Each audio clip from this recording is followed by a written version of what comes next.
चलिए इस कहानी को एक सवाल से शुरू करते हैं। जरा सोचिए कि हजारों लोग एक साथ एक ही रास्ते पर चले जा रहे हैं और उन सभी का बस एक ही मकसद है, बस आगे बढ़ते रहना, जिंदा रहना। और फिर अचानक उनमें से कोई एक रुक जाता है, और सिर्फ रुकता नहीं बल्कि पलटकर उल्टी दिशा में चलने लगता है, एक ऐसी जगह की ओर जहां मौत के सिवा कुछ नहीं है।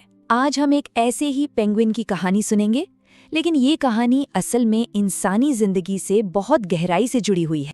तो ये अजीबोगरीब घटना घटी थी अंटार्कटिका में, और इसने ना बड़े बड़े एक्सपर्ट्स को भी हैरान कर दिया था।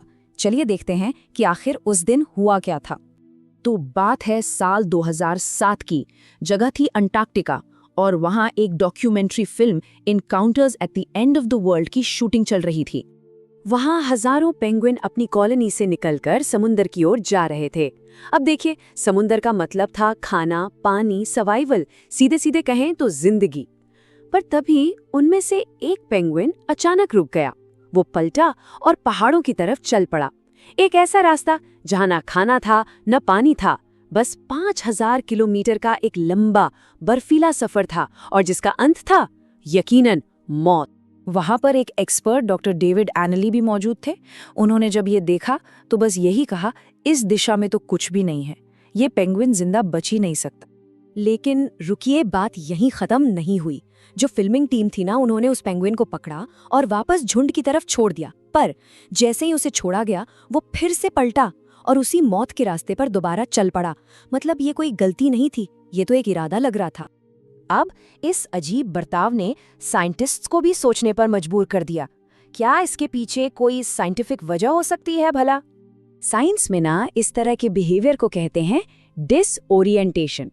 इसका मतलब है जब दिमाग के जो अंदरूनी सिग्नल हैं वो कंफ्यूज हो जाते हैं, और इससे सही गलत का फैसला लेने की जो ताकत है वो कम हो जाती है। और ऐसा पता है कब होता है? अक्सर बहुत ज्यादा थकावट या फिर जब आसपास का माहौल बहुत अजीब हो। बिल्कुल वैसे ही जैसे कभी कभी हम इंसान भी बहुत थक जाने पर गलत फैसले ले लेते हैं। पर सवाल ये था, क्या ये सिर्फ एक दिमागी कंफ्यूजन था या इसके पीछे कुछ और भी गहरा छिपा था? तो अगर ये सिर्फ दिमाग का खेल नहीं था तो फिर क्या था? इसका जवाब हमें बायोलॉजी में नहीं मिलता, बल्कि इसका जवाब छिपा है जिंदगी, मौत और हमारी इच्छाओं से जुड़े एक बहुत ही गहरे सिद्धांत में। बात है साल 1920 की। एक बहुत मशहूर साइकोलॉजिस्ट थे सिगमंड फ्रॉइड। उन्होंने एक ऐसी थ्योरी दी जिसने सब कुछ चौंका दिया। उन्होंने कहा कि हर जिंदा चीज के अंदर, चाहे वो जानवर हो या इंसान, दो ताकतें हमेशा काम करती रहती हैं। फ्रॉइड के हिसाब से ये दो ताकतें हैं। पहली इरोस, यानी जीने की इच्छा। ये वो ताकत है जो हमें आगे बढ़ने, जिंदा रहने और भविष्य बनाने के लिए पुश करती है। और दूसरी है थानाटोस, यानी सब कुछ खत्म कर देने की इच्छा। ये वो खिंचाव है जो हमें शांति, खामोशी और अंत की तरफ खींचता है। फ्रॉइड का मानना था कि जब जिंदगी की लड़ाई या संघर्ष हद से ज्यादा बढ़ जाता है तो हमारा दिमाग उस अंत में मिलने वाली शांति को चुनना शुरू कर सकता है। लेकिन एक पेंगुइन की कहानी हमारे लिए इतनी जरूरी क्यों है?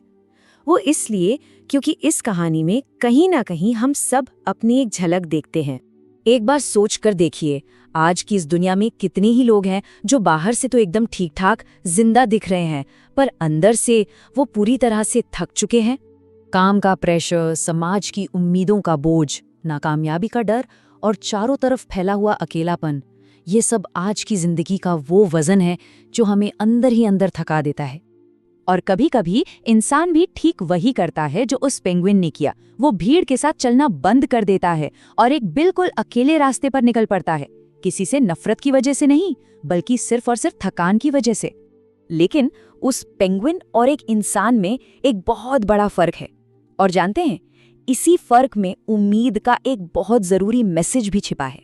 देखिए, उस पेंगुइन के पास कोई नहीं था, कोई भी नहीं जिसे वो बता पाता कि वो कैसा महसूस कर रहा है, क्यों वो उस रास्ते पर जा रहा है। वो अपने इस सफर में बिल्कुल अकेला था। पर इंसानों के साथ ऐसा नहीं है। ये समझना जरूरी है कि जिंदगी में थोड़ा रुक जाना, एक पल ठहर कर गहरी सांस लेना, ये हार नहीं होती। और जब कोई अंदर से बहुत थका हुआ महसूस करे तो मदद के लिए हाथ बढ़ाना कोई कमजोरी नहीं, बल्कि ये हिम्मत की सबसे बड़ी निशानी है। असल में यही तो इंसान होने का सबूत है। तो शायद ये कहानी कभी उस एक पेंगुइन की थी ही नहीं, ये कहानी हम सब की थी। ये कहानी हमें ये याद दिलाने के लिए है कि जब भी जिंदगी का बोझ बहुत भारी लगने लगे तो ये याद रखना जरूरी है कि रुकना भी ठीक है और मदद मांगना भी मुमकिन है।